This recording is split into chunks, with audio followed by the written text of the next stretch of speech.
ಇವತ್ತು ಬೆಳ್ಳುಳ್ಳಿ ಇಲ್ಲದೆ ಬ್ರಾಹ್ಮಿನ್ ಸ್ಟೈಲ್ ಚಟ್ನಿ ಪುಡಿ ಈಸಿಯಾಗಿ ಹೇಗೆ ಮಾಡೋದು ಅಂತ ನೋಡೋಣ.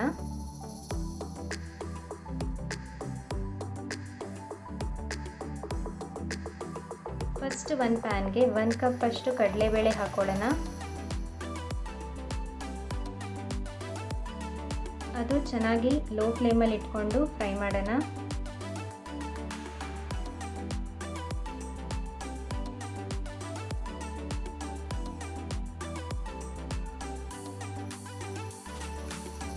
ಗೋಲ್ಡನ್ ಬ್ರೌನ್ ಬರೋವರೆಗೂ ಅದನ್ನು ನಾವು ಫ್ರೈ ಮಾಡ್ಕೋಬೇಕು.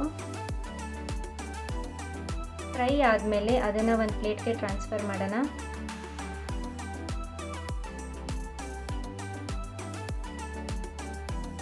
ನೆಕ್ಸ್ಟ್ ಅದೇ ಪ್ಯಾನ್ಗೆ 1 ಕಪ್ ಅಷ್ಟು ಕಡಲೆಬೇಳೆಗೆ 2 ಕಪ್ ಅಷ್ಟು ಉದ್ದಿನಬೇಳೆ ಹಾಕ್ಕೊಂಡು ಅದನ್ನು ಫ್ರೈ ಮಾಡೋಣ.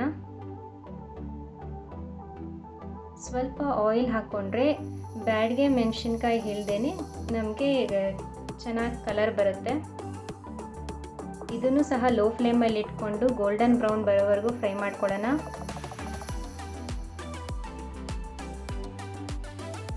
ಚೆನ್ನಾಗಿ ಫ್ರೈ ಆದಮೇಲೆ ಅದನ್ನು ಸಹ ಟ್ರಾನ್ಸ್ಫರ್ ಮಾಡ್ಕೊಳ್ಳೋಣ ಪ್ಲೇಟ್ಗೆ.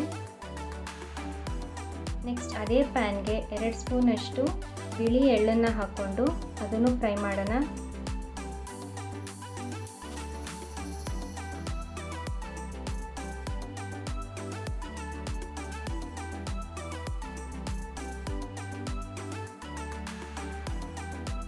ಅದನ್ನು ಸಹ ಚೆನ್ನಾಗಿ ಗೋಲ್ಡನ್ ಬ್ರೌನ್ ಬರೋವರೆಗೂ ಫ್ರೈ ಮಾಡೋಣ.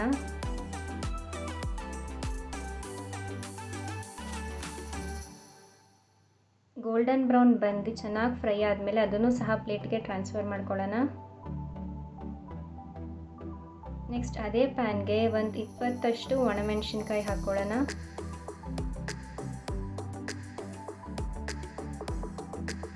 ಅದನ್ನು ಚೆನ್ನಾಗಿ ಫ್ರೈ ಮಾಡ್ಕೊಳ್ಳೋಣ.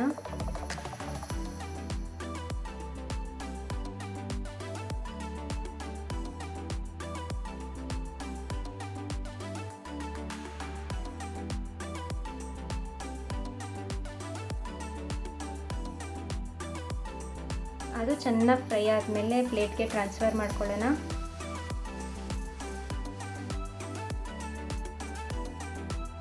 ಈಗ ಅದಕ್ಕೆ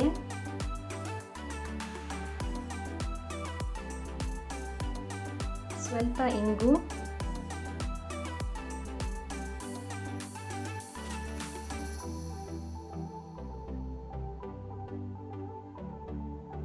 ಮತ್ತು ರುಚಿಗೆ ತಕ್ಕಷ್ಟು ಉಪ್ಪನ್ನು ಹಾಕ್ಕೊಳ್ಳೋಣ. ಹಾಕಿ ಸ್ವಲ್ಪ ಕೂಲ್ ಮಾಡೋಣ. ಅದು ಚೆನ್ನಾಗಿ ಆರಿದ ಮೇಲೆ ಮಿಕ್ಸಿಗೆ ಹಾಕಿ ಪೌಡರ್ ಮಾಡ್ಕೊಳ್ಳೋಣ. ಈಗ ಈಸಿಯಾದ ಚಟ್ನಿ ಪುಡಿ ಬೆಳ್ಳುಳ್ಳಿ ಇಲ್ಲದೇ ರೆಡಿಯಾಗಿದೆ. ಇದನ್ನು ಇಡ್ಲಿ ದೋಸೆ ಜೊತೆ ತಿನ್ಬೋದು. ಇದಕ್ಕೆ ಸ್ವಲ್ಪ ಆಯಿಲ್ ಹಾಕ್ಕೊಂಡು ಮಿಕ್ಸ್ ಮಾಡ್ಕೊಂಡು ತಿಂದರೆ ಚೆನ್ನಾಗಿರುತ್ತೆ. ಇದನ್ನು ನೀವು 1 ಮಂತ್ ಸ್ಟೋರ್ ಮಾಡಿ ಇಟ್ಕೋಬೋದು.